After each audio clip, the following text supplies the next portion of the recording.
Good to go.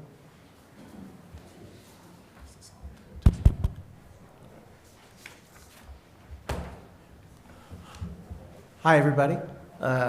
Thanks for coming. Good morning. My name is Billy Ottensmeyer. I'm a staff attorney for the Indiana Department of Education. It's just after 10 a.m. Tuesday, July 30th, 2024. As such, we will begin today's public hearing, which is being held pursuant to Indiana Code 4-22-2-26 for the purpose of accepting the public's comments regarding LSA document number 24-220, the board's proposed rule regarding the proposed changes to 511 IAC 6-7.1-4 and 511 IAC 6-7.2 concerning Indiana's high school diploma requirements. Notice of this hearing was published on June 26, 2024 in the Indiana Register and was also shared by the Indiana Department of Education with news outlets across Indiana. Because the purpose of today's hearing is to hear from the public, the department staff will not be answering questions at this time. It's important to note that every comment we receive today, including those submitted in writing, will be provided to the board for the board's consideration. Only those planning on making a public comment need to sign in. Those who have registered via the public comment form prior to today's meeting will be given 3 minutes to comment. In the interest of everyone's time, a 3-minute time limit will be enforced. When your time's up, you'll hear an alarm and you will be instructed to stop. If you have written comments or written copies of a statement that you're planning on making today, we're happy to accept those as well, and you can just bring those up to me.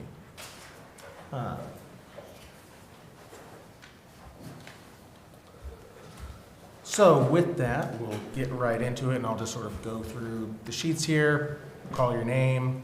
You can come on up to the podium and tell us what you think. First up is Sue Wood. If you don't mind, when you come up, state your name and your organization, where you're from. Thank you. And spelling of your name, if you can, for the court reporter. Sue Wood, Sue, S-U-E, Wood, W-O-O-D.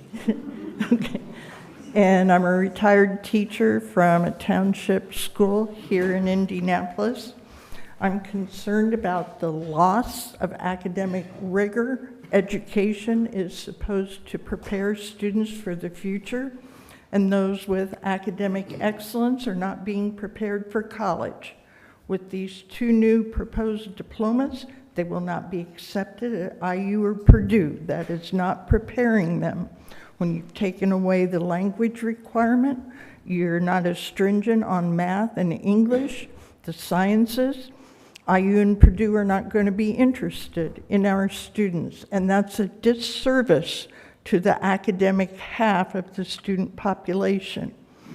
I propose that these 2 new diplomas be added to what is already in place, so students have options to choose and can find the option that best fits their needs.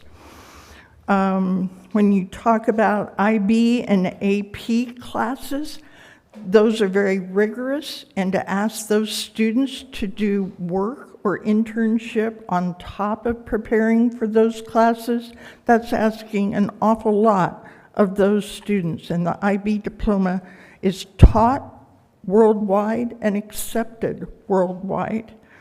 When you talk about the students have to do internships or community work or something like that, how are you going to vet all those employers? How will small towns and communities have enough businesses to accept all those students? The fact that this is being held on Tuesday at 10 o'clock today, most teachers have already gone back to work, either with students or in the classroom. It's only retired teachers like myself who are able to attend this meeting. I feel that's a disservice if you really want feedback from the concerned community to put it on a day and a time where they already have school commitments. So again, I understand why these two diplomas are being offered, but it's at a great disservice to the academic students. They are not being considered. Thank you.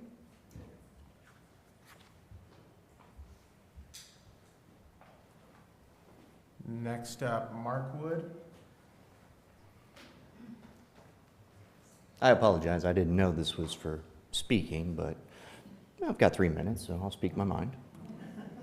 I understand the wanting to evolve. I understand the need for change. But just taking out what is essentially the core 40 is unthinkable.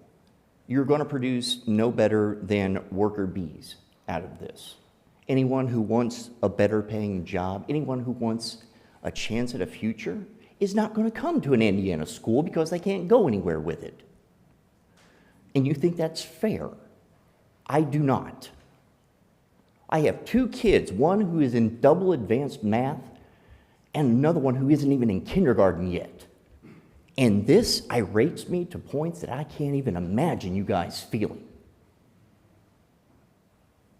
If you think that this is good for the public, please reconsider. Thank you.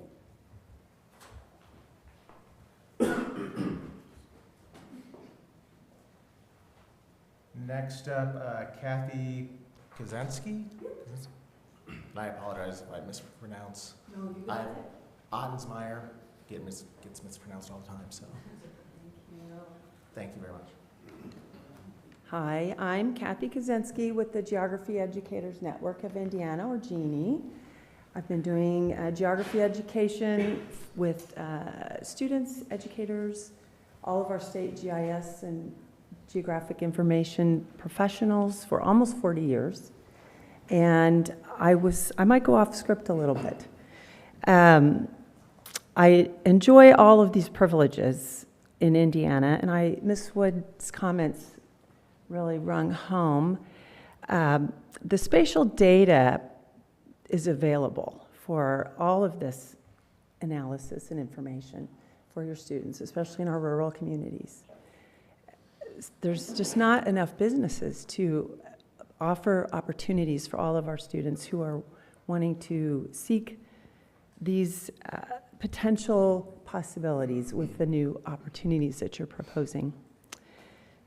Then I'll come back. Geography is the study of human systems and physical systems. A lot of you might not know that it's more than place, it's more than where is Indianapolis, Indiana. Why is Indianapolis located here? How did it get here? Who first established it? Who's migrating? Who's emigrating? What's the strategic value of Indianapolis today, yesterday, and tomorrow? Why is that important? What kinds of transportation can we envision for our future? What's our urban development going to look like? So many possibilities. I represent hundreds of individuals across the state, educators as well as the geospatial and GIS professionals. We request that the GPS and GPS diplomas include geography education, geoliteracy, and we encourage a GIS and geospatial technology employment connection. The very nature of the title and the rationale of the diplomas implies geographic literacy, right? GPS? I mean, really? And geography's left out?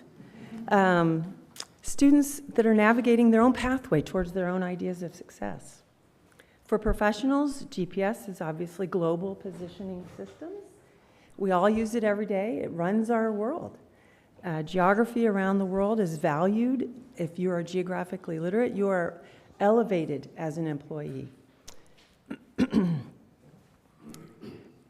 For Indiana, a lot of our students who have come up with some creative solutions to problems. For instance, students at Anderson High School, some of them ride the city bus to get to and from school.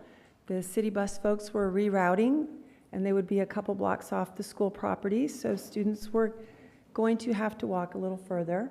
And the geography students decided to submit a proposal, gather data, do a spatial analysis, and submit a proposal, and they encouraged the city bus people to change their minds. That's geography. That's the power of geography. So we're encouraging you, and Indiana's a national leader in geography, geospatial technologies, policy, legislation, employment, education, research, and we'd like to maintain that status. And if we're not producing students who are able to attend a post-secondary college in Indiana, where we excel at these engagement opportunities across thousands of disciplines, you don't have to be a geographer. It's across all kinds of fields of study. And so we would really like you to consider as geography to be a part of that, as implied by the nature of the title and the rationale. So thank you so much, and I would like to honor and thank all of our educators who are here today and all of you who are making Indiana a better place. Thank you.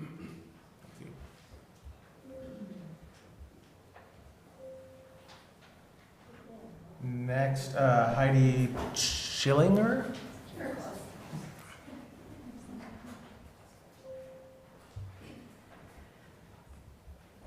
Good morning. My name is Heidi Schellinger. It's HeidisChelllinger.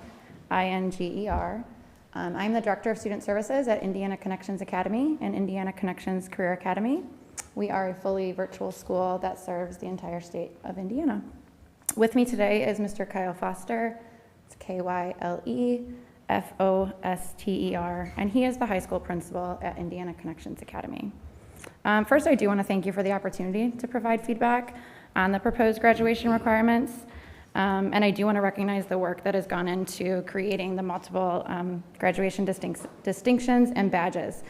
Specifically, I want to mention our support for the expansion of the definition of work-based learning to include virtual opportunities.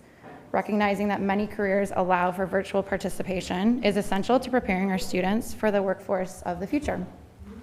In fact, there are many components included in the focus on work-based learning, civic and financial literacy, and work ethics that will result in a more skilled workforce and more engaged citizens. We do have two concerns that we want to bring up today. The first is the implementation timeline, and the second is the lack of individualization for our students. So in the current state, these rules will impact our incoming 8th grade students. This cohort will make their high school course selections in January of 2025, which is very, very close to right now. To prepare for that, INCA, and I suspect many other schools in the state of Indiana, will begin reviewing our current caseloads, teacher credentials, and course offerings in the fall of 2024. It is not feasible to implement these requirements or provide appropriate staff professional development on these new requirements in that timeline. This plan also includes a great deal of expertise, both from the Department of Ed and external collaborators. Yet there are still many questions about how this will work in practice. The rules state that the Department of Ed will develop a verification form and tracking process, but those have not yet been created. At INCA, approximately 80% of our students attend more than one school over their 4-year high school term. Given this reliance on transcript information and the significant impact it has on students' ability to graduate, the department should have an opportunity to create this tracking tool and provide professional development prior to the implementation. This short timeline will also make business and industry partnerships nearly impossible to create in time. External collaboration is a requirement outlined in 3 of the 5 areas in which students must demonstrate foundational knowledge and skill. External collaboration with business and industry leaders is essential to building a high-quality workforce, but who is liable if something goes wrong with these relationships? Will the department provide a list of approved organizations? Who is responsible for conducting and tracking background checks on these individuals who will be working directly with our students? Schools will need timely feedback from these businesses as well to ensure students are able to graduate on time. If the expectation is that schools will create and maintain these relationships themselves, the current timeline is respectfully not sufficient. Good morning. I just want to speak to our second concern, and that centers around the flexibility that this would provide for our students who may not be on cohort. Specifically, the work ethic requirement lists 6 criteria, of which students must complete 3. If a student enrolls in 11th or 12th grade from out of state or with an incomplete transcript from another Indiana high school, they will be unable to meet 2 of the 6 criteria as they pertain to 9th and 10th grade attendance. The remaining criteria may be inappropriate for some students. For example, if a student does not have a proper core content credits by 11th grade, are 2 seasons of an extracurricular activity the best place to focus his or her efforts? To be clear, all 6 of these criteria are very valuable, and for most Indiana students, they are attainable. But for an academically deficient student population, there may not be enough time for students to complete 3 of the 4 remaining criteria and graduate on time or even before they age out. I want to reiterate that the intent behind these graduation requirements is admirable and attainable for most Indiana students. However, in order to implement your hard work with fidelity, we need more time to plan, track, and individualize for those students who may not be on the average trajectory. Thank you again for your time, for this opportunity, and you have our contact information if you do have any questions or concerns. Thank you.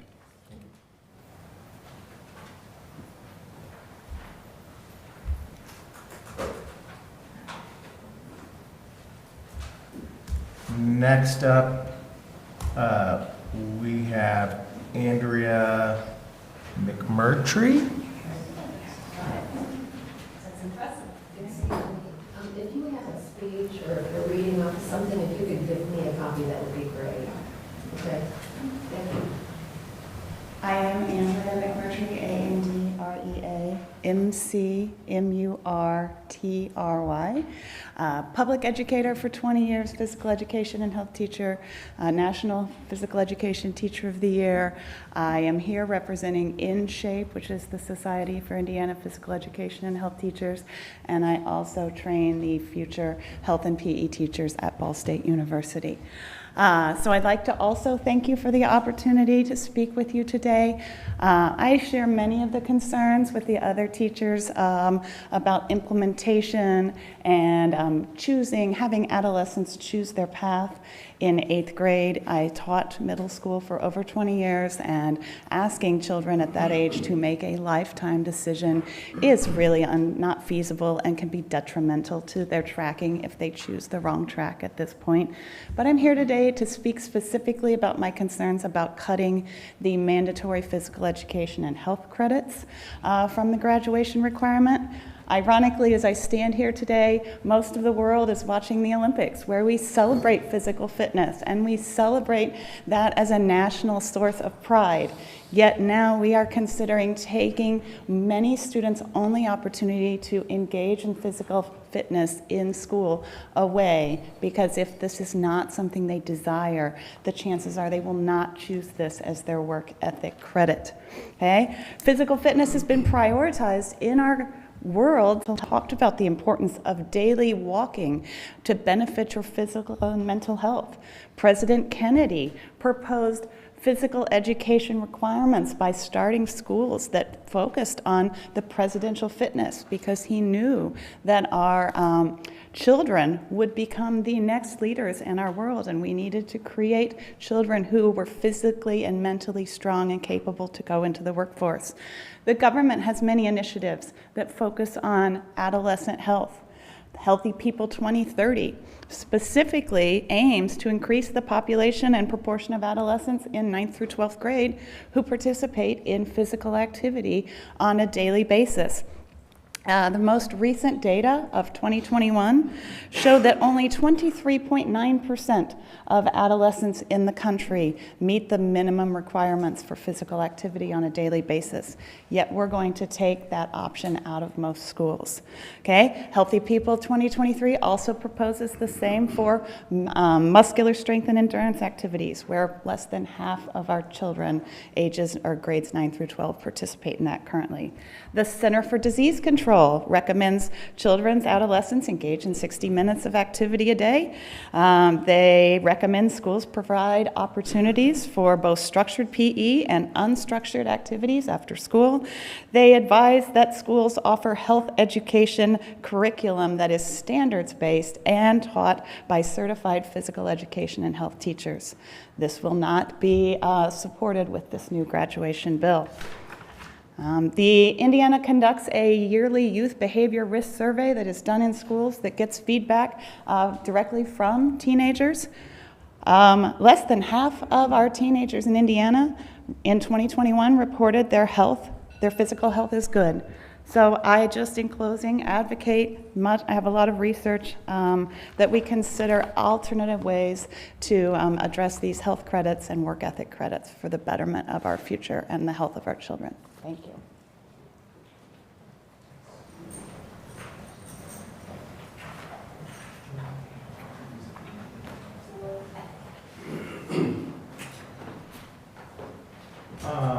Next up, we have Jeff Costello.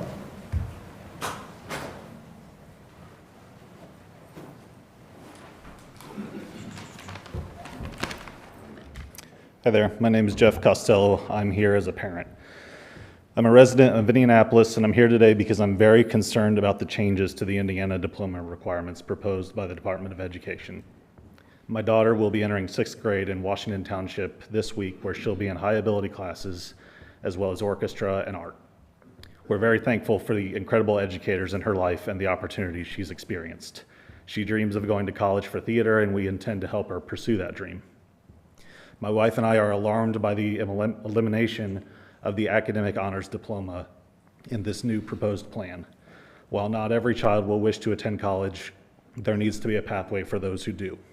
The academic honors diploma is a standardized metric for the college readiness that is recognized by institutions of higher education nationwide and worldwide. At this time, it appears uncertain as to whether universities will even accept Indiana high school diplomas under this new plan. The proposed seals for enrollment readiness are not recognized or accepted by any institution of higher learning. We support introducing more pathways to graduation for students who won't be seeking higher education, but we strongly disagree with narrowing the options for those who do. As mentioned before, we intend to help our child achieve her college dreams and hope we don't have to move out of the state to do so. Thanks for your time.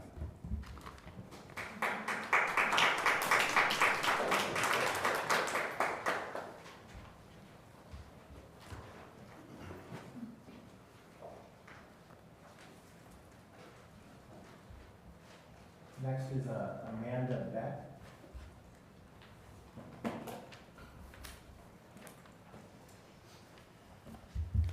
Good morning. My name is Amanda Beck, A-M-A-N-D-A-B-E-C-K, and I'm about to begin my 18th year of teaching German at William Henry Harrison High School in West Lafayette.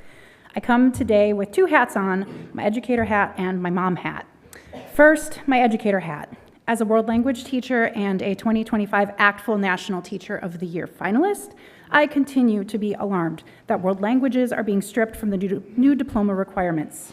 Language proficiency, communication skills, and intercultural understanding are critical for any person who wishes to enroll, enlist, or seek employment. If the goal is to model our new diplomas on the Swiss system, I can tell you as a German teacher who has studied Swiss culture that we are missing the mark. The Swiss have fully funded universal pre-K to put kids on the right path from the time they're small. They don't skip the humanities or language instruction in their secondary education schools, but they push students of all tracks to become multilingual from an elementary age. If we want to make our system look like Switzerland's, the board should work on those issues as well. In making these changes, I urge you, though, to take 3 specific actions that will ensure that world language programs we currently have will be a part of the big picture going forward. Number 1, place at least 4 credits of world language courses within the communications sections of the fundamental courses. Es ist absolut wichtig, mit anderen kommunizieren zu können, which means it's absolutely important to be able to communicate with others.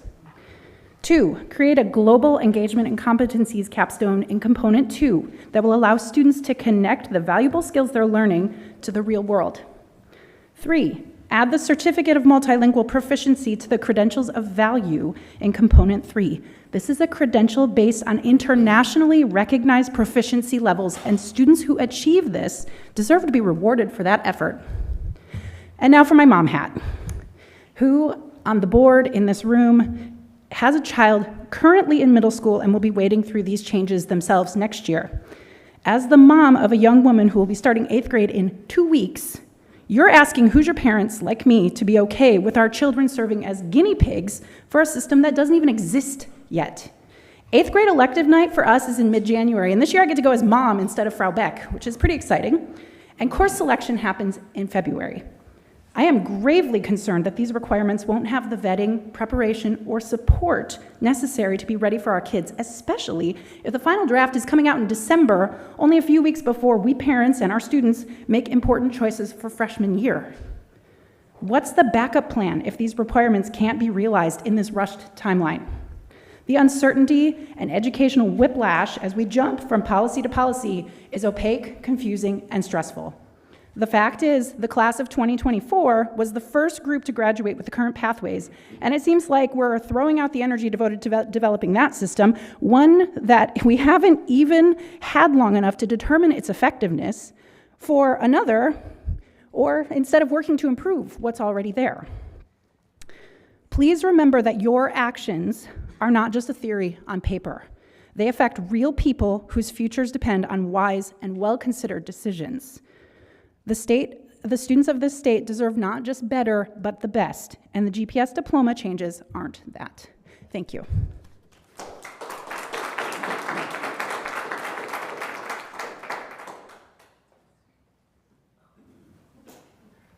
Next, we have Representative Harris. Good morning. My name is State Representative Earl Harris, House District 2 in Northwest Indiana. Earl, E-A-R-L, Harris, H-A-R-R-I-S. I also serve as the chair of the Indiana Black Legislative Caucus and worked in education for over 20 years, including mentoring students that wanted to continue their education. The reason I brought up the IBLC part is we have had town halls all over the state. So far in Lawrence, Evansville, Elkhart, Michigan City, Fort Wayne. We have 2 upcoming in Gary and Terre Haute, and I can tell you that this has been the dominant topic. We open up the second half of the town hall for comments and questions. The Elkhart town hall, which took place on June 8th, 100% of the comments and questions that came from the audience were about this. People have huge concerns. They want to know about children's safety, about their young people's safety. They have questions that they don't see answers to in terms of how does transportation work? How does liability work? What if my child gets injured, gets hurt? What about safety? What about background checks for the places where they're going to go? As people have expressed, I'm not sending my 16-year-old daughter to a workplace where I don't know if they will be safe working with people that are older than them. And even people have expressed that in terms of their sons. So there are a lot of concerns that are going on. How does this work in terms of budget, funding? And of course, the big question is, and as the parents said earlier, not every child is going to continue the path of education post-high school, but what you're proposing here makes that almost impossible, makes it harder. That is a big concern that we have heard. And I want to express also, even though these are IBLC town halls, our audience is diverse. Our attendees are a diverse cross-section of people from the community. So those are some of the comments and questions that they have brought up. I'm sure you have seen, this was a letter from the Purdue University Office of the President to Dr. Katie Jenner and Commissioner Chris Lowry from Indiana Commission on Higher Education. And it reads, I quote, "The proposed GPS and GPS Plus diplomas do not meet Purdue admission requirements in the subject areas of math, lab sciences, social studies, and world language." This is a problem. We also have rural parts of Indiana. Where are those students going to go? What opportunities are going to be there for them? And businesses are not required to participate in this. I'm a small business owner as well as being a legislator. I don't know if I would participate in this with the questions and liability issues that are present. The other thing I want to bring up is, this is my 8th year being in the Indiana legislature. This may go down as the most important bill and my favorite bill that I authored that became law, which was the 2023 session, which made the 21st Century Scholars Program automatic enrollment. That means tens of thousands of students will have money to go to college that did not have that or didn't even know they qualified for it. The fact that this, what you're proposing, eliminates that. It hurts those students that want to go to college. So I ask you to take a deep dive and look into what you're proposing and look at making changes so that those young people that want to go to college, continue their education, have a path. You want to do workforce? That's fine. I'm a big believer in that. I think we should teach kids about workforce. I think we should teach them about career opportunities, but there has to be a path for students that want to continue their education post high school. And the last thing I'm going to say, and I'm going to paraphrase something that all of us have heard. The question is, whom was in the room when this decision was made? I think the better question is, whom was not in the room when this decision was made for what you're proposing as diplomas? Thank you very much.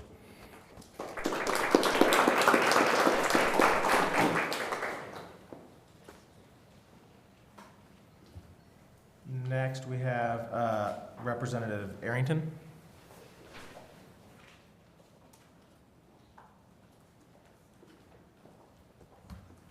Thank you very much for hosting this public hearing. I am Sue Arrington. I'm the representative for House District 34, which is in Muncie. Sue, S-U-E, Arrington, E-R-R-I-N-G-T-O-N. I'm here today because last Friday I held a town hall meeting in Muncie to discuss the proposed GPS and GPS Plus diplomas. 52 people attended on a Friday night. After speaking directly with these folks in my district, it is apparent that the IDOE's new diploma proposal has raised more questions than answers. So my remarks today reflect concerns expressed by members of that audience. Number one, the proposed diploma requirements focus on creating future workers at the cost of our students' education.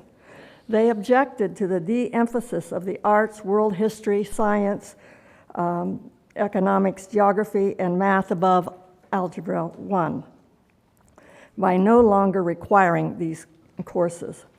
They stress that students exposed to a variety of subjects become well-rounded adults. But the goal of these diplomas seems to be focusing on ushering students into the workforce. So how are we expected to create a more diligent, successful workers if we are stripping away their education? Number two, the work-based learning requirements need to be better defined. The new proposals do not specify any safety measures. Will students be sent to potentially dangerous job sites? If so, how will businesses be held accountable for the well-being of these students? And would employees be subjected to background checks as school employees are? And if some tragedy should occur, who would be responsible? So what evidence do you have that sufficient companies will sign up to employ all of Indiana's students? If there are insufficient employment opportunities, what is the solution to ensure students are eligible to graduate on time? 3, the IDOE has not provided clear information regarding the transportation of students to and from their off-site jobs. It appears from the cost analysis section of the regulatory analysis, which I appreciate you making that available to the public. It appears that schools are responsible for transportation if students can't provide their own. So who will pay for this additional busing? It doesn't say. In fact, the whole section of cost analysis is riddled with statements such as, those costs cannot be quantified at this time. Number 4, these diplomas do not meet current university admission requirements, has already been brought up.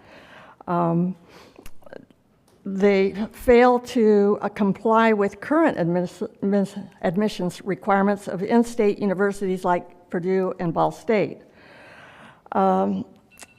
Since no other state in the country offers these diplomas, they are unfamiliar to out-of-state educational institutions, so how will Indiana students compete for acceptance in out-of-state programs? I'll skip some of this, but I'll provide it to you. I would like to point out that the Indiana Academy for Science, Mathematics, and the Humanities is located in Muncie. So how will these new diplomas affect the education of Indiana's brightest collection of students? Now, on the plus side, attendees thought that seeking greater flexibility was a positive. An example was in reference to math. Rather than scrapping math above Algebra 1 altogether, however, it was suggested that expanding math options would be appropriate for students for whom Algebra 2 and higher is not needed. Perhaps it would better serve as an enhancement to the current technical honors diploma. In conclusion, the overwhelming consensus for these constituents was similar to what Representative Harris brought up, that the diploma rework is too broad, the process is moving too quickly, and it shortchanges college-bound students. I urge you to slow the process down and provide the diplomas as an option, not a total replacement. Thank you.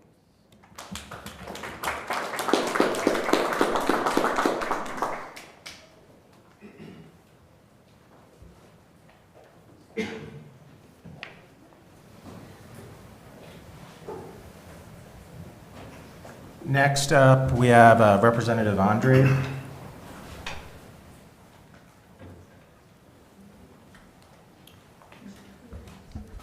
Good morning, State Board of Education members and my fellow attendees. I'm Mike Andrade, M-I-K-E-A-N-D-R-A-D-E. I represent House District 12, communities of Munster, Highland, Griffith, and a portion of Schererville. Joining me today is Superintendent Brett Heller from the Schools of Munster and School Board President John Doherty from the Schools of Munster.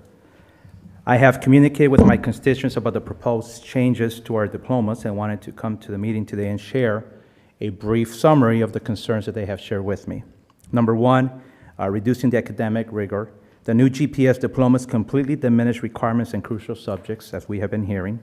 They undermine students' readiness for higher education, limit their exposure to a well-rounded curriculum, which is essential for developing critical thinking and lifelong skills. Number two, the GPS standard not meeting college admissions that we could hearing. The proposed diplomas do not meet the basic admission requirements for universities right here in our Hoosier state. The state of Indiana has, for the long time, allowed our educational process for higher ed to allow the diplomas and curriculum admissions, and now we're looking to change it at a crucial time in life where students need more education, not less. Purdue and IU will be affected with global recognitions to the academics. These changes will disadvantage our students and fail to adequately prepare them for the life of many career paths. Number three, impact of students with disabilities. An issue we rarely hear about these changes is the impact that we have on students with disabilities, for example, students with individual educational plan, autism, physical impairments, and more. The GPS diplomas do not address the needs of these students at all, and we have yet to hear of any specific details of what we have planned to do to help these students with the proposal. The streamlined focus on work-based learning could increase the existing challenges and complicated educational plans for these students. The future of the state is dependent upon the future generations of our Hoosiers to come. The least we can do is hear them, support them, and provide them with the minimum resources necessary they need. Closing, I urge IDOE to coordinate open public town halls throughout our state. We have many Hoosiers who are not able to attend today's hearing. Strongly recommend that you guys open this out throughout the state for public feedback from parents, educators, and students. Lastly, I've been hearing about SBOE has conducted meetings throughout our state to get feedback on the diploma proposals. Yet, however, myself or none of my Democratic colleagues have received an invitation to these meetings. This leaves me concerns and questions about who exactly was involved in crafting this new proposal. How are my constituents being represented in these conversations? I hope that IDOE and SBOE will be more open about the stakeholders that have been involved in making a concerned efforts to invite all stakeholders, including parents, teachers, and students. At this time, I would like to open the floor to my superintendent. Thank you. My name is Dr. Brett Heller, B-R-E-T, Heller. I'm the superintendent for the school town of Munster. I'm here just to request a couple of modifications to the proposal. The first request is that you strongly consider maintaining the academic honors diploma as an option for Indiana high school students. I know that I speak for many of my colleagues when I say that we believe that retaining this option provides the very flexibility that has been spoken of throughout this high school redesign process. The academic honors diploma provides a proven track record of preparing students for life after high school. It has high academic standards and encourages students to strive for excellence. By keeping this option, we ensure continued recognition and encouragement of academic excellence. Removing this option does not increase flexibility, it decreases flexibility. Students taking the academic honors diploma path could still choose to pursue the enrollment ready, employment ready, or enlistment ready seals if they chose to do so. Our second recommendation or request would be to delay the implementation of the GPS and GPS diploma timelines. As was said earlier, this current proposal says that the cohort of students that are about to start 8th grade in Munster in less than 2 weeks are the group of students that will be impacted first. That group of students must have a 4-year plan in place and select their courses by middle of this current year, right around January. We are not ready to really put that timeline together. This new diploma plan could lead to significant changes in course offerings, especially in social studies, foreign language, physical education, fine arts, performing arts, and elective course areas. This will likely result in staffing issues, and while the academic needs of our students always inform our staffing decisions, the rapid implementation timeline does make planning for staffing a challenge. By delaying implementation by at least 1 additional year will allow adequate time for planning, preparation, and a thorough staffing analysis. With so many unanswered questions and logistical challenges, we believe it is in the best interest of all Indiana schools and students to take an additional year once the rules have been promulgated to allow schools to get their systems and processes in place to best meet the needs of all students. Thank you. Good morning. Thanks for having this hearing today. I am John Doherty, John-Doherty. I'm the president of the School Town of Munster Board of School Trustees. I have more questions about this proposal than really a statement. My first question is, did the board seek input from the Indiana Commission of Higher Education? I will tell you that the Indiana Commission of Higher Education, if you did seek input, would have told you to keep the academic honors diploma in addition to adding the GPS and the GPS Plus. Losing the academic honors diploma will be a disaster for our students that want to go on to higher education. More specifically, the proposal regarding internships, who is going to be supervising these internships? Where are you going to find quality internships for all of these students? Who is providing the transportation to and from the internships? I've heard this question before. Do we have to background check the personnel at the internship sites? None of these questions have been answered. And then finally, how do we pay for the supervision of these internships? Who's supervising and who are we paying at the school? How do we pay for the transport? How do we pay for the background checks? I work for the largest employer in Lake County, Powers Healthcare Medical Group. And we do take a small cohort of students from the various high schools near Munster as brief interns in our various medical departments. But we can't afford to have a corridor full of hundreds of students at the same time in a medical center. We just can't do it. The last thing I'd ask you to keep in mind is 30% of college students change their major, at least 30%, change their major before they graduate from college. So how do you expect high school students to be deciding what their career track will be at such a young age? I thank you for the time and really encourage you to get these questions answered.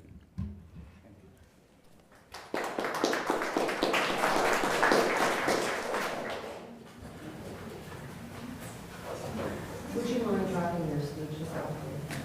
Anything that was written that you read from? Thank you. Thanks very much. Next up, we have Representative Campbell with Representative Wilburn on deck.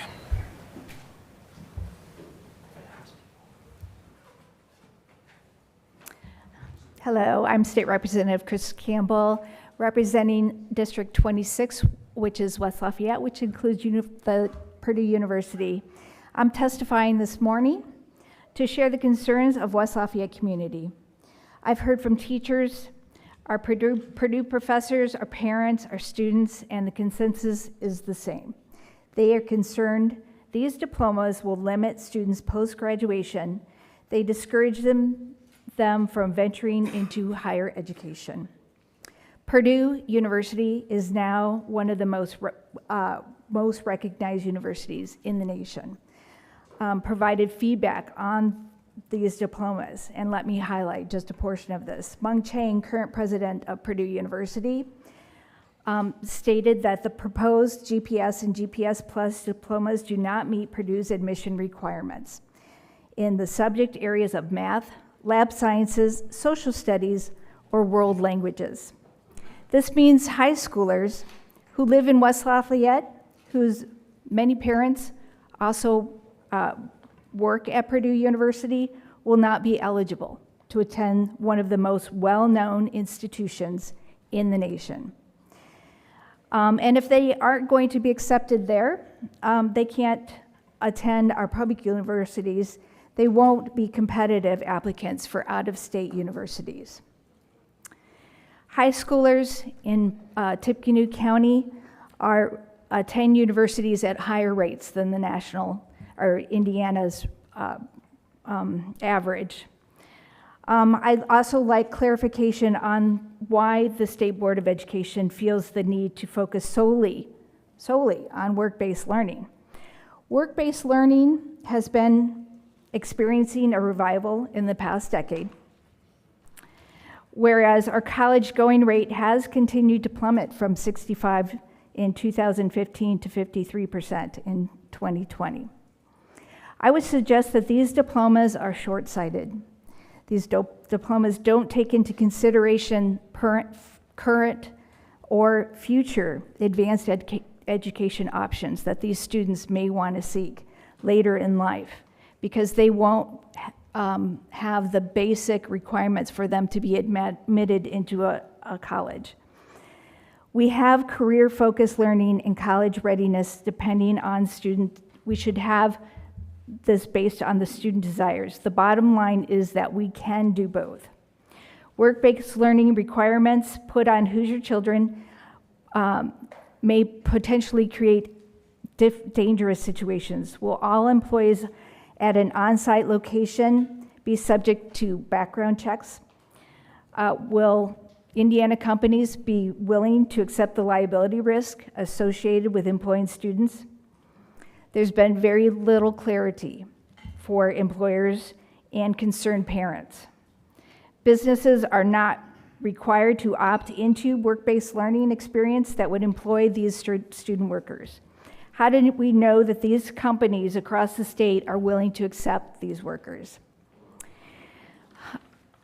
Just in conclusion, there's just great concern and confusion around this. I think we definitely need to rethink this and take into consideration that an 8th grader really isn't prepared to make lifelong choices. Thank you.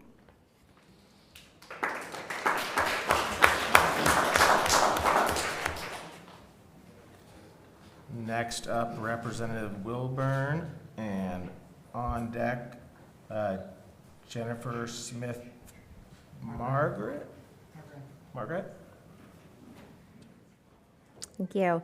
Good morning. As stated, my name is State Representative Victoria Garcia Wilburn, and I represent House District 32, communities and school districts of Carmel, Fishers, and Washington Township in Indianapolis. I consider myself lucky to represent a district with some of the most involved and engaged parents in the state. Over the past 2 weeks, I've held 2 listening sessions in my district so that folks could come out and get their questions answered and express their concerns. In total, about over 100 people participated. I have been blown away by the level of engagement I've received from parents of middle schoolers to retirees who want to ensure that their grandkids and neighborhood children's education is what they deserve. So I come to you today to summarize the sentiments of my constituents who took the time to share their thoughts with me. First, people are overwhelmingly concerned about this proposal as it lacks balance. That was a theme that was stated time and time again. As the daughter of a union cement mason and a cosmetologist, two trades that were very valued, I understand and appreciate how essential trades are to our state. However, it's important that all of our graduates, no matter whether they want to enter the workforce directly or right after high school, pursue additional education, have a solid foundation that prepares them to be informed citizens in the world. As a result, most of my district believes that eliminating requirements for world history, foreign language, geography, advanced math, and health will not serve the students in our district well. Additionally, District 32 shares the concerns of Purdue University's president that has been stated time and again. We urge you to reinstate the academic honors diploma in that plan. I would also like to point out that neither House Enrolled Act 1002 of 2023 nor House Enrolled Act of 1243 of this year called upon a complete reworking of Indiana's high school diploma system. They just called upon you to add a workforce training-based diploma.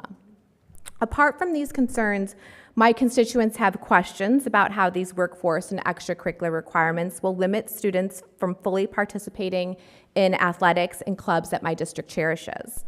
I share these concerns along with questions about how our businesses will find the time and resources to manage and create a safe workplace for minors who are participating in internships or apprenticeships as part of the diploma requirements, at a time when our workforce shortage is glaring in every sector. As a final piece of feedback, I would like to ask that you share more of the peer-reviewed research that led you to the large changes in this plan, such as elimination of classic high school standbys like world history and health and economics. Right now, the proposal only links to other websites, which as a researcher, I view as an insufficient rationale for these changes. My office has reached out to the Department of Education twice to receive additional research, yet we have received no response. Your lack of response is indeed a response. Please do not let the feedback provided to you by countless Hoosiers fall upon deaf ears. Thank you.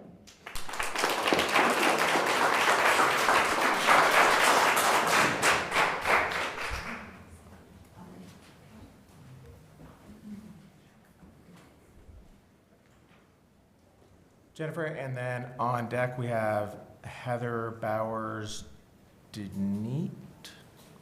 Sorry, go ahead. Good morning. Thank you for the opportunity to speak today. My name is Jennifer Smith-Margraf. I'm a Spanish teacher at Tecumseh Junior High School in Lafayette and the Vice President of the Indiana State Teachers Association. While we appreciate the intent to strengthen our current diplomas, this proposal raises several significant issues that need to be addressed. ISTA, representing thousands of members, stands ready to collaborate and offer a voice for educators throughout this process. We continue to have concerns about the rigor of the proposed diplomas. While the State Board has stated that seals will be developed to address this issue, we have yet to see what the seal requirements will look like and how those seal requirements will be communicated clearly to students and families. As the draft language currently stands, the proposed Flex 40 model lacks the necessary rigor, as you have heard, while the Flex 40 Plus diploma is unattainably rigorous for many students and challenging for numerous schools. We have heard repeatedly from members that many school corporations lack the resources to provide students with the necessary external work-based learning opportunities. Additionally, the requirements for a written work-based learning partnership agreement and plan between a student and an employer raises questions about who will be responsible for writing, filing, tracking, and enforcing these agreements. This is a significant administrative burden that also needs addressing.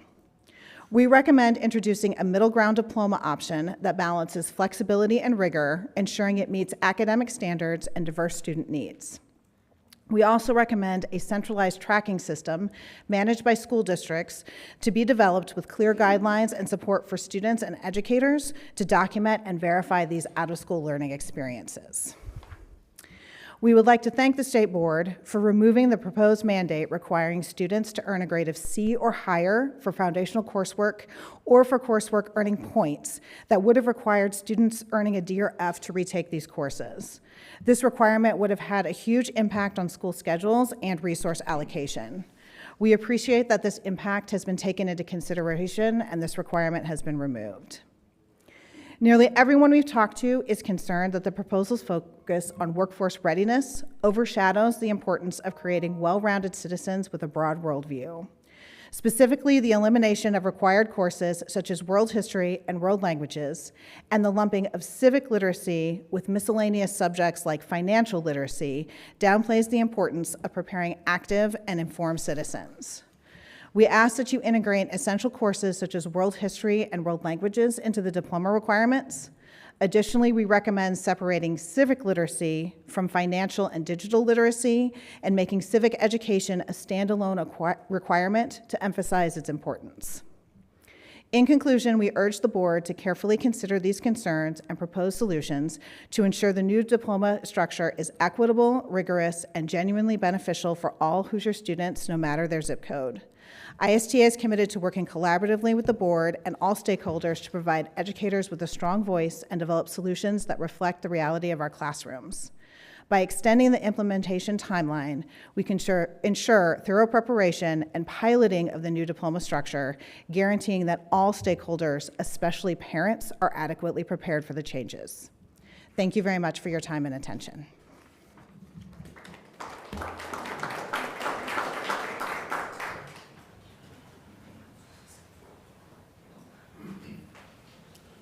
Heather, and on deck, Dr. Michaela Spangenberg. Good morning. My name is Heather Bowers-Denafe. I'm a constituent. I'm a mom of 2 teens in Washington Township at North Central High School. They are multilingual. They're in AP courses, and they're planning their futures. I'm also a local business owner. My customers are first-time business owners, many of which are minorities and women. I'm also a flight attendant. I've been a flight attendant for 26 years, and I'm a proud union member of AFA-CWA. This proposal has put me down a number of rabbit holes of thought. It's hard to put all my thoughts in order. There's so many thoughts that I have, but I also have experience in project management, and that's leading a lot of my comments today. Number one, the timing of this project has not been well thought out, and you've not taken into account all stakeholders involved and affected. 2, there's a lack of transparency of data, and I think the state of Indiana constituents deserve to see that data to fully more understand what's at stake here. Additionally, I feel like Indiana government has had a profound lack of balance and common sense. Part of what's driving our lack of workers is policies made that completely eliminate opportunities in health care for women in this state, which is driving away women workers and families that both want to come to Indiana and also remain in Indiana. And you need to be accountable for that as policymakers, and that needs to be addressed going forward. Otherwise, you're going to continue to have this problem. Secondly, when it comes to kids and working, both of my kids want to work, are interested in working, have plans to work. But what are local businesses offering kids on wages? You need to consider that. If you're going to allow children to graduate sooner and go into the workforce, are they going in trained into that workforce by eliminating career classes and training classes that give them at least the minimum training to allow them to negotiate their wage coming in? They're not going to be given a living wage starting off. What you're doing is you're pushing the dollars that are spent in training in school, and you're shipping it to the businesses that are taking on that expense. And then how are they going to recover that expense to train that worker? It's not going to be to the benefit of that worker's wage. They're going to be coming in at a low-paying job, and that is not going to elevate our society in Indiana. It's not going to elevate our wages. It's not going to enable people to pay for their housing or to purchase a home and to create personal wealth. Which leads me to also comment on taking out economics. How can you not educate your constituency on money systems, finance, understanding how business works? You're not going to have new business owners. I'm not going to have new minority business owners in my business because they're not going to understand the possibilities that are open to them. And secondly, I'd like to say, I've had the profound opportunity to serve world leaders around this country in my flying. I've served Prime Minister Netanyahu. I've served the current King of Belgium. I've served many representatives out of DC when I was based there. And I can tell you that traveling increases your worldview and how you approach problem solving locally by narrowing the scope of education for our children, by eliminating languages, by eliminating fine arts, by eliminating these things. What you're doing is you're narrowing the world for Indiana students. You're making Indiana weaker and smaller. You're not creating any global thinking. Maybe that's the purpose here. You're not creating problem solving. You're not promoting diplomacy. You're not promoting real discussions with people not like ourselves here in Indiana. And finally, I see this as an opportunity to further divide parts of our society here in Indiana. I'm privileged. I'm empowered. I come from a long line of family business. I've been instructed how to manage my finances in my business. Many people don't have that privilege. By continuing to create this voucher system that moves dollars into private schools and away from public domain, where everybody has the opportunity to utilize Indiana resources, what you're doing is you're further separating the haves from the have-nots in Indiana. And it's a spiral down.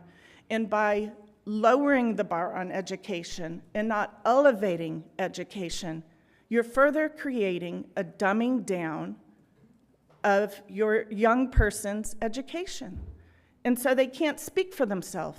They can't empower themselves because they don't know how to do it, because they've not been given these skills, because you've taken these opportunities to learn away. And so I see this as a project that totally needs to be shelved. It needs to be reconsidered. And if you are going to do a work project for students, it should be part of a program that includes all of these elements. We're happy to follow up. Thank you for this time.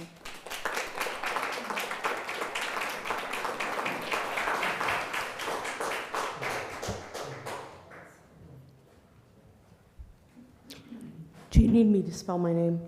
Yes, please. All right. My name is Dr. Michaela Spangenberg, Gary Education Coalition. Michaela is spelled M-I-C-H-A-E-L-A. Spangenberg is spelled S-P-A-N-G-E-N-B-U-R-G. This academic, or rather anti-academic kind of update, proposed update to our high school diplomas claims to be a reaction to legislation, I believe, House Enrolled Act 1243. But I don't recall a time, back during session when anyone would have looked at that legislation and then imagined this would be the product of it. It's so far away from what our legislators put forward. There are requirements that are talked about in that legislation that will not be met because of this, because we are putting our public schools in particular, but all of our schools, most of which are underfunded, particularly our public schools, in a position where they're going to have to cut course offerings to the point where how are they even going to comply with the rest of what they're supposed to be offering? Ultimately, this is not an educational decision or proposal. This is an ideological proposal.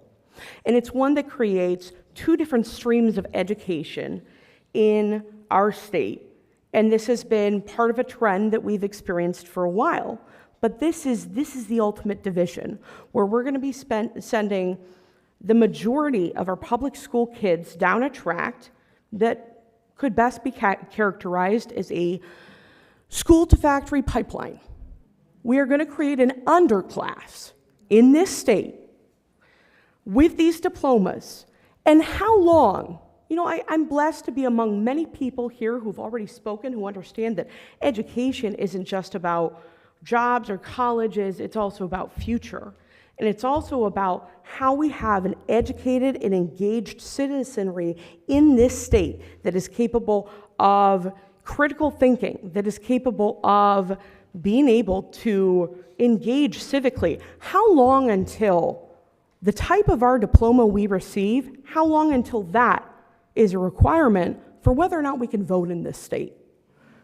Because I'm looking at these diploma requirements that are the ones we're probably going to implement the most in public schools, and I'm seeing a situation in which one day those are going to be people who will not be allowed to register to vote. Those will be people who will not have the basic educational requirements or knowledge or reading skills or math skills or economics or anything else to be able to engage the way that we need to in a society that is based on voting and democracy. Now,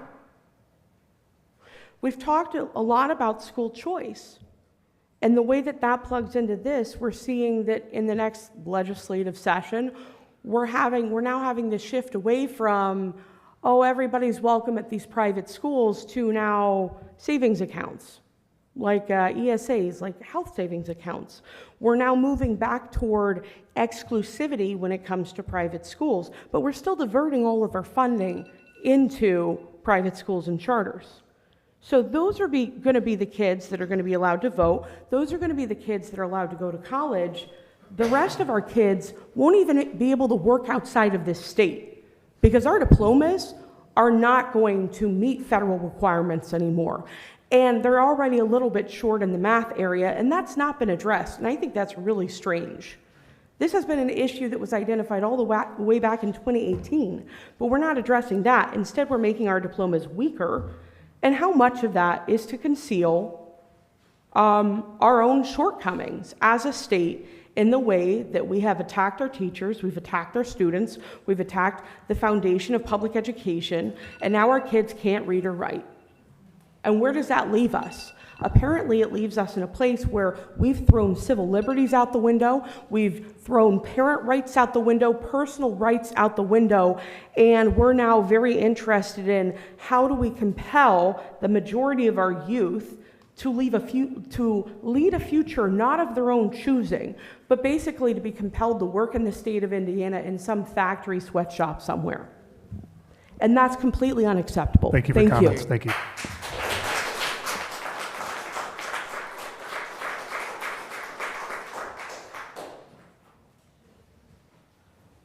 Next up, we have Corbin Maias, and on deck, Chris Leoni.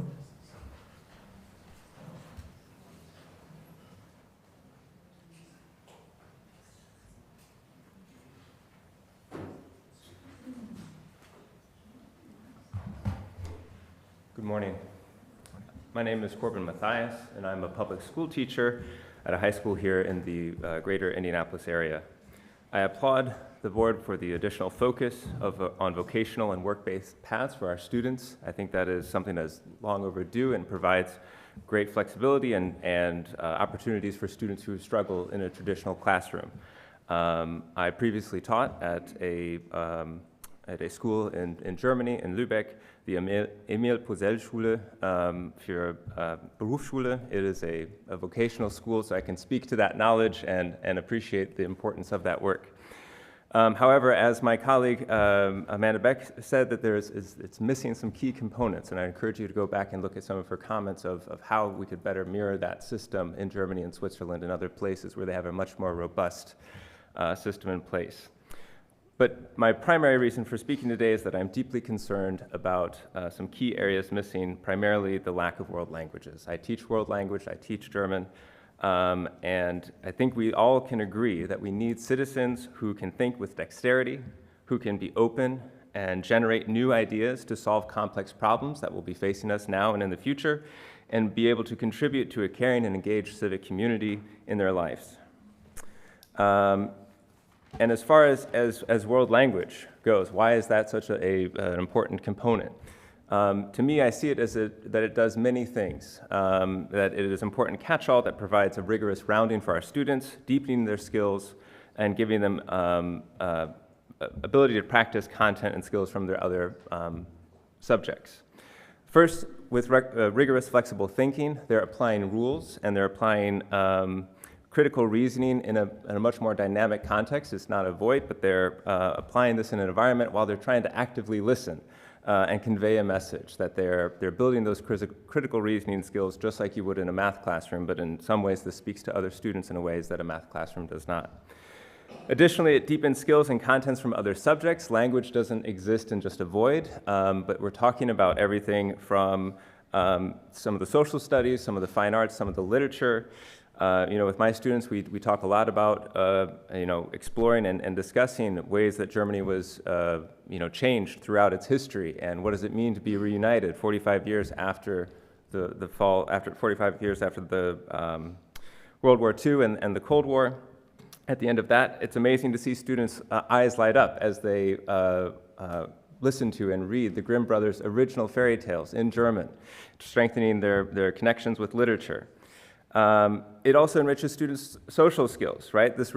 In a foreign language, we're talking about active listening and trying to make sure that your message conveys, that you're able to convey your message to others, that it's well received. And finally, that it also expands, as has been mentioned by many people, that this expands their knowledge, their thinking, and their opportunities. It doesn't narrow their opportunities, it expands them. That they become familiar with people who are unlike them, that they see things from a different viewpoint. Not that it's better, or that it's just that it's different, and we can learn from that. We can't learn about ourselves until we're presented with a mirror, and we can see something else, and we can see something different, and reflect on what that is like. And yes, many Hoosier children are not going to go on some escapade around the world and that type of thing, but that does not mean that world language is not important. As I've stated here, it provides critical reasoning skills and building those critical thinking. It expands their knowledge, their thinking, their opportunities, and compassion for others, their social skills, and deepens and strengthens what they're already learning in their other subject areas in a way that nothing else can. So thank you for your time, and I'd encourage you to go back and look at my colleague Amanda Beck's comments for improvements for the diploma.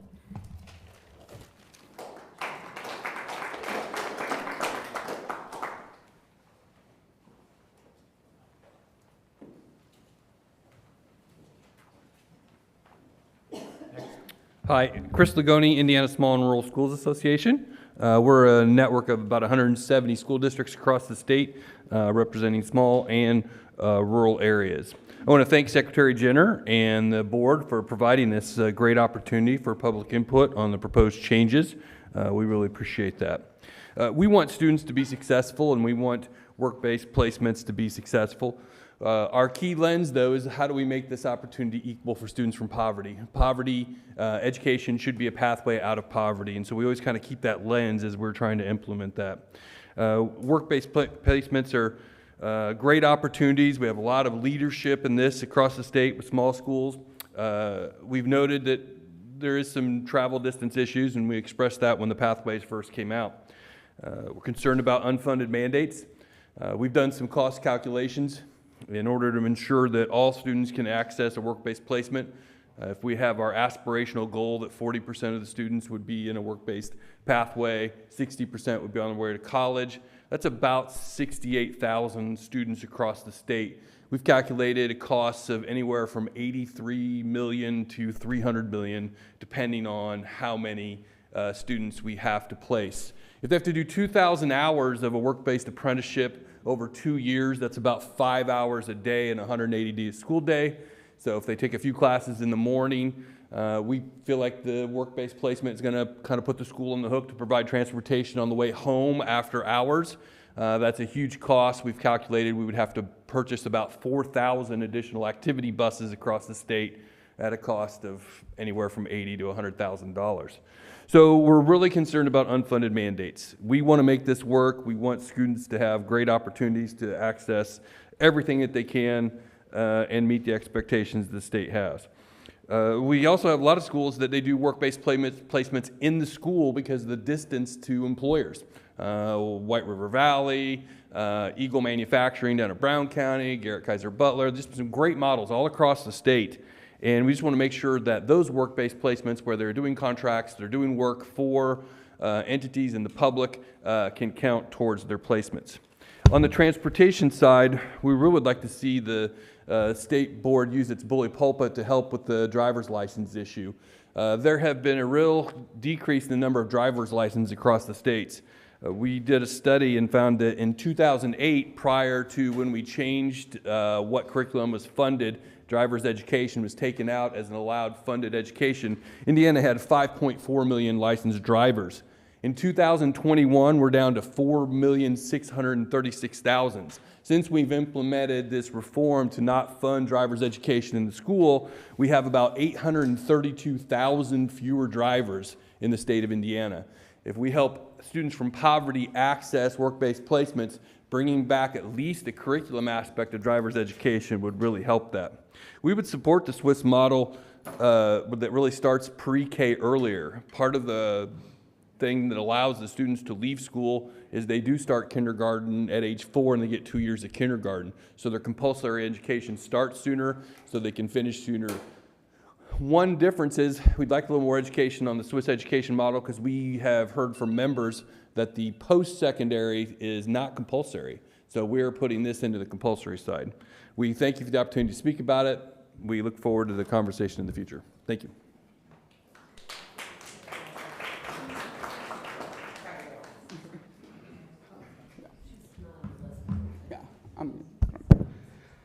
Hi, my name is Kimberly Duff.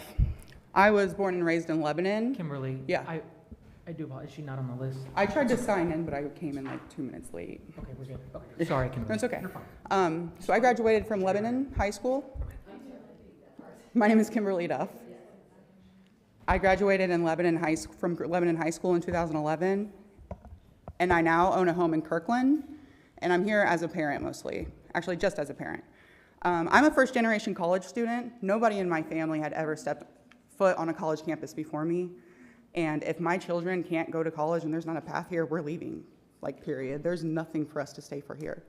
My life before college and after college is tremendously different. If there's not a path for my children to go, there's no reason to stay. I mean that from the bottom of my heart.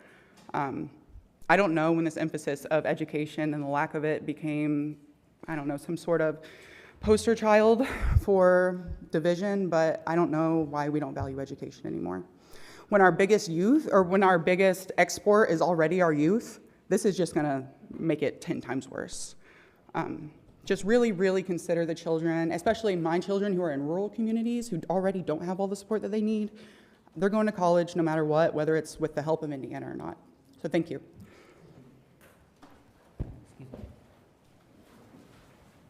Next up, we have Michael Berg, and on deck, Wendy Westfall.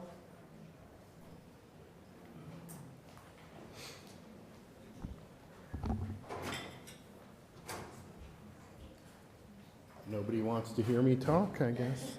My name is Michael Berg, B-E-R-G. I'm the president of the Zionsville Community School Board. I'm also a parent of a rising 7th grader who will be impacted pretty immediately by this.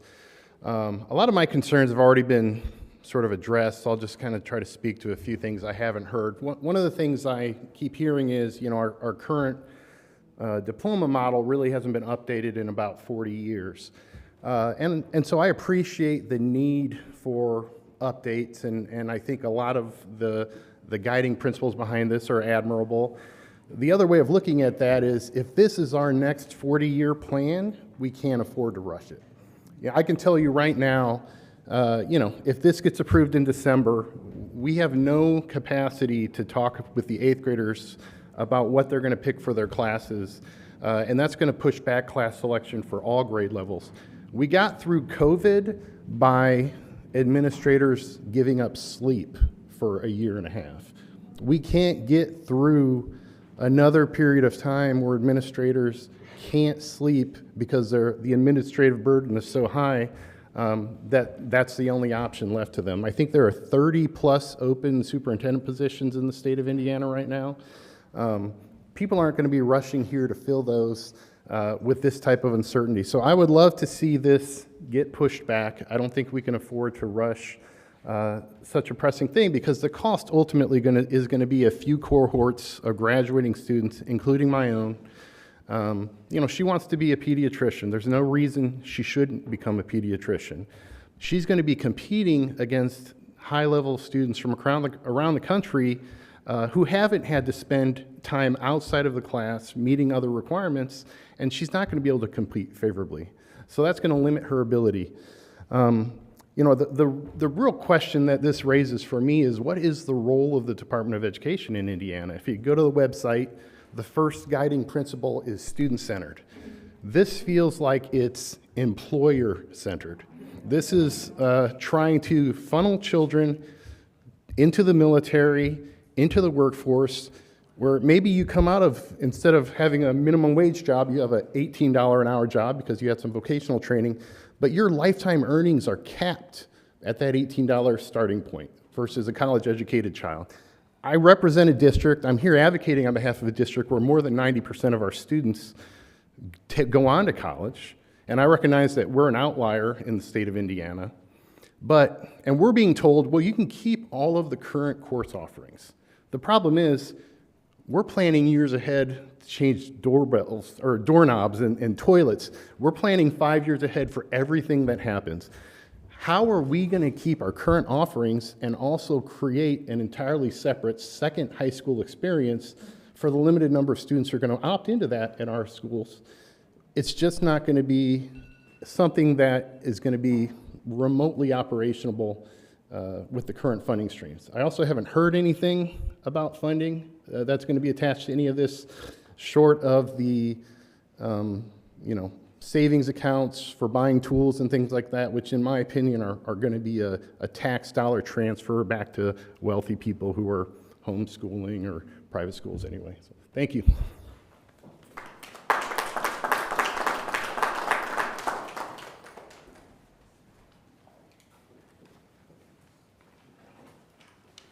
Good morning.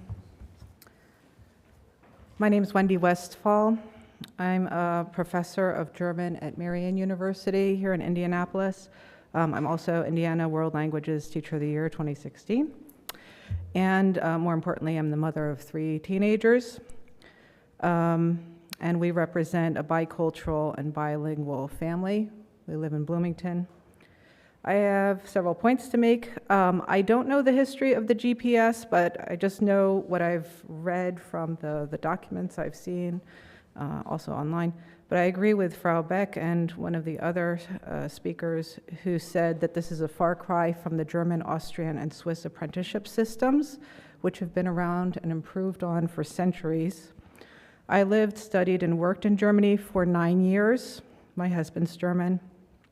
During this time, for 3 years, I taught apprentices, actually, 16 to 19-year-olds, English, from many different companies. They're from telecom, electricity company, postal service, many different companies.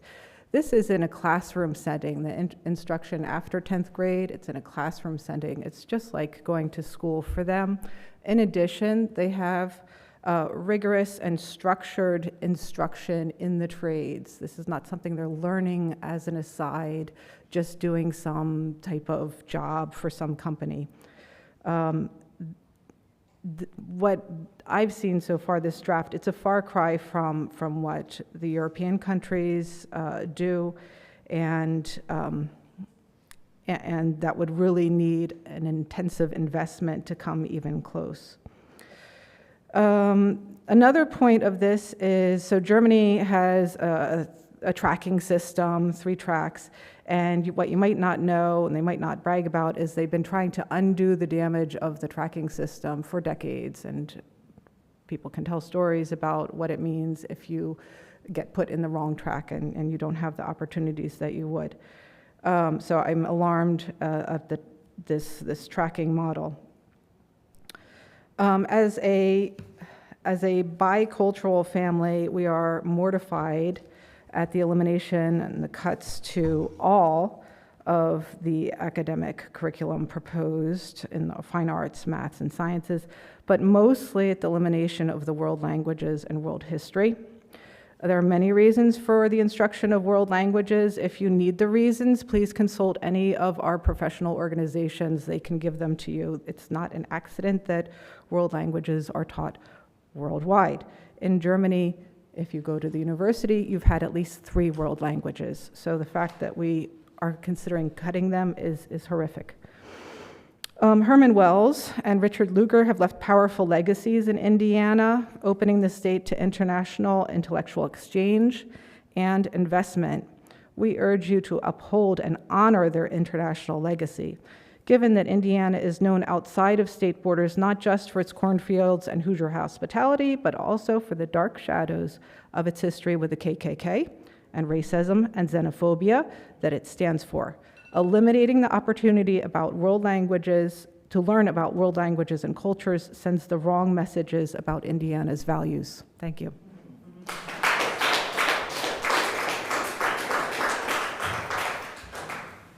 Thank you. Next up, we have Representative Pryor, and on deck, Jarrell Blakely. Good morning, or it's afternoon almost, and thank you very much for your help. I just rise and I'm here to express my concern for the new proposed changes. Since I've been a legislator since 2008, but pretty much starting in 2010, we have consistently had drastic changes or changes to education. And this is probably one of the most drastic that we've had. The unfortunate thing is that the changes have been so often that I don't think that teachers have had an opportunity to adequately teach our kids. Parents haven't had an opportunity or can't get their hands around adequately helping their kids. And kids can't even adequately learn because we're constantly changing the bar of education in Indiana. And that's not fair to the teachers, that's not fair to the parents, and it's absolutely not fair to the kids that we're trying to educate. And this is just one more step towards that. We are still, or schools are still trying to adjust to what happened during COVID.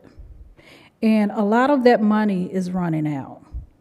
And so we're having all of these changes now with the transportation, the background checks, people are wanting to know who's going to pay for that. Right now, schools can barely fund themselves as it is. And so now we're adding, well, not we, now there's a proposal to add an additional hurdle for the schools. And we should be investing in our schools. We should be investing in our kids. We should not be making it harder. One of the best ways that we can invest in our kids is to make sure that we have universal pre-K. We can't even get that done. That's something that definitely needs to be done. And as we're talking about this, people, and I agree with what everybody has stated, and people being concerned about the learning of students. But there's also something else to think about. I want Indiana to grow. I want Indiana to grow with population. Why would anyone want to move to Indiana if their child is a sophomore, junior, or senior, knowing their child probably won't graduate? They probably won't move here. We're constantly talking about economic development. Why would a business want to move in here to Indiana with these standards, knowing that if their employees move here, they probably won't be able to graduate. Those are serious things that we need to be considering. And for me, it's not about waiting on this. This is probably something that needs to be shelved, and we need to scratch it and start over again with everybody at the table. I sincerely believe that any child that graduates from high school should have the ability and the education to go to college. I'm not saying that they should go, because every child isn't going to want to go to college. College is not for everybody. But we should at least be having them and getting them prepared so that if they do want to go right after college, they're able to. If they want to go to the military, they're able to. If they want to go into the workforce, they're able to. But we need to have a good standard for our kids. And we cannot do that if we're constantly changing the bar every single year, where nobody truly understands what's going on with education. And it's not fair to judge the teachers on performance because we're changing. It's not fair to judge the students on that, and it's not fair to point the fingers at the parents who can't keep up with all the changes that we're doing in education. We're setting up an unfair system that is not going to serve the state of Indiana well down the road. And so I ask that this is shelved. I appreciate those of you that are here. I wish everybody would be here to hear this, because I think this is an important thing, and I want to thank everybody that's taken their time out to be here. And it's unfortunate that everybody isn't here to listen to what they have to say. Thank you all, and thank you again for your help.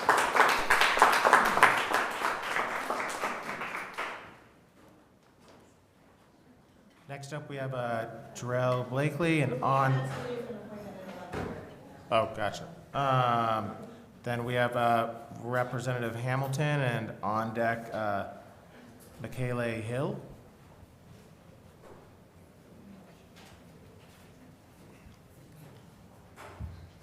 I didn't realize I was a little taller than Rep. Hamilton today, or Rep. Pryor. Good morning. Thanks, everyone. My name is Carrie Hamilton. I'm a state representative on the north side of Indianapolis, representing parts of Washington and Lawrence townships, and also a couple of neighborhoods in the IPS school district. I came here this morning primarily to listen.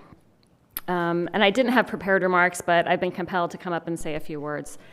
2 weeks ago, I reached out to my constituents. I have an email list that I believe is about 2,500, maybe 3,000 constituents reach out to periodically. And I shared a few concerns, some things I'd read about this proposal, and asked people to both weigh in with comments to the department and also to let me know their feelings as well.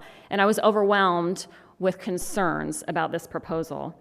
I think the concept that we thought we had this worthy effort to help ensure that all, not just college-bound students, had a track where they were supported to succeed in the future.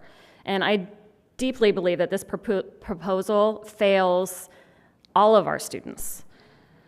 Let's start with the work component. This morning, and as I've been talking to folks in recent weeks, we see major problems in the design of this part of the proposal. We've heard about transportation concerns, in particular in our rural areas, but not just in our rural areas. We've heard about availability concerns. Are there even job opportunities, high-quality learning opportunities in the workplace available across our state? I don't think there are. That's what we're hearing. And finally, of course, safety. How are we going to keep 16 and 17-year-old kids safe in a work environment that hasn't supported youth before? As a principal, how would they feel comfortable sending their students off to that environment? Parents, teachers, those students, will they feel safe? Will they be safe? That's not clear with this proposal. And what is clear is that college attainment will continue to plummet in our state, and that will have significant economic consequences for our state. And our economy really, all of the folks that work in our economy support an ecosystem that supports each other. So we have college career folks, we have trades folks, and their work is symbiotic. We need everyone to thrive in this state. And again, this proposal, I believe, will fail all of our students. I want to share a quick anecdote. I have a nephew who is 30, and for the past 3 years, he's been in a high-quality union apprenticeship program. He has 1 more year. He's already making good money in his 3rd year of apprentice. Soon he will be making more, and he is thriving. He told me last weekend he wished he had learned about that opportunity when he was graduating high school. There are things we need to do to make sure those opportunities are available. This proposal does not achieve that. I understand that our union apprentice leaders across the state have not been consulted in this proposal. We have a gold standard, and we have not looked to that gold standard for some guidance here. When I look at the program, the classes that are being cut, we've heard so much compelling testimony about losing algebra and world history and economics and world languages. Again, I think maybe we're underestimating some students or just all of our students, but every student in Indiana should have the opportunity, should be compelled to take algebra and economics and have exposure to world history just to be good citizens. We have to expect and demand that of all of our young people. They are worthy of that investment. Also there's some real pragmatic concerns here when it comes to funding. There's a real significant burden on our school counselors in this proposal that is not funded. And we know that today our counselors are already underfunded. They do incredibly important work, and they're being asked to take on magnitudes of order more workload with a program with little details, and they simply won't be able to be successful in that work. And let me just say it again, this is an unfunded mandate, that piece and so much more of this. Indiana will fail to compete in a global economy because of this proposal, if it moves forward. It was said earlier that education is about our future, and I hope and believe that everyone in this room understands that and believes that.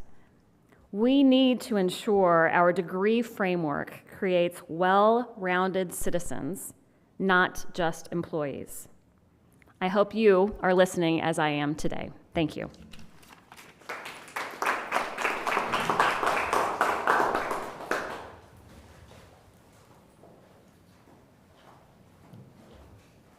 On deck, Alazia Davison. Good morning. My name is Michelle Hill. I am a parent. I live in Franklin Township. I don't have anything prepared, so I'm speaking off the cuff. I saw information about this morning. So I'm concerned about this proposal because anti-intellectualism is a hallmark of fascism. It is what it is. This bill is intentionally dumbing down our population. My issue with this is not that they're having work opportunities, is that we are going to be graduating students or creating students who have no ability to form an original thought. They will be enabled to utilize critical thinking.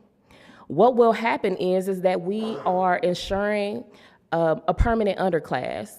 We are ensuring cheap workers, whereas you have wealthy people who may live in Fishers or Carmel who can afford to send their children to private schools so that their children can get an education that allows them to go to college. What happens to the children who don't have parents, who have working class parents, who can't afford to send them somewhere else? What happens to the teachers when eventually their classes get cut, because that's exactly what's going to happen. Our teachers who teach world languages, our teachers who teach economics. When you take away the funding for that, you take away their job security. And now you've harmed many of the households in our state because now their breadwinner no longer has money. Where are they going to go? It's nefarious. There is nothing good that's coming of this. Big businesses have no reason, they have no business in the classroom. The purpose of a school is to educate. If a job wants you to be trained, jobs need to provide job training. Back in the day, there used to be pensions, there used to be job training. Now you have jobs, they want you to have a master's degree and 5 years of experience, and they're paying $17 an hour. This is not 1992. I do not trust anybody who refuses to pay their workers a living wage. So if they can't make sure that the lifeline, the bloodline of their business can afford to pay their lights and their gas in the same month, they can't pay their employees enough to buy groceries. I just went to the grocery store yesterday. It was $2.53 for a dozen eggs. Okay, so when you have these companies that can't even pay their adult workers and give them benefits, what are they going to do with an unprotected child? What are they going to do when this child is in foster care and they have nobody to advocate for them? What are they going to do when these kids are unaware of labor laws and they're up in here and we had to? Sorry, I'm trying to find our child labor laws. We had issues with rickets. Why? Because the kids didn't have enough vitamin D. They were in warehouses in the dark, their tiny bodies and hands reaching into dangerous gears where adult bodies cannot fit. That is exactly what is going to happen today. We are ensuring that companies can continue to take advantage of our population. Humanity benefits from an educated population. The only people who benefit from a bunch of people who have no original thoughts are the people who already make all of the money. And also a big issue is that you have a bunch of people who are going to grow up, they don't know what the Holocaust is. They'll never know what slavery is. They'll never know what the Philly Move bombing is. They won't know what's happening in Palestine. They won't know what's happening in Darfur. They won't know what's happening in Argentina. They don't know what's going on in Venezuela. They won't know why Haiti is the way that it is, and it is intentional. And it's wrong. I'm against it. Shelve it. Educate the students. And leave businesses out of the classroom. Thank you.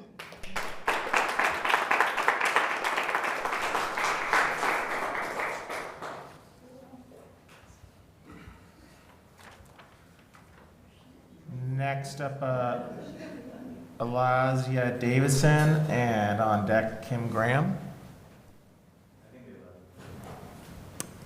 Fair enough. Do we have anyone else that would like to comment? Does not already? Okay. Because you can. Did you already comment? We're not going to take any additional comments once your 3 minutes is I up. haven't heard one good thing about this plan. Can you please explain to me why this is a good idea? We encourage you to come to the state board meeting, or tune into the state board meeting when these are discussed. Those are all streamed. Unfortunately, today we can't engage. I appreciate you. You close it. All right. If no one else has any comments, then we will close the public hearing. Thank you for coming. Thank you all for coming. Yeah.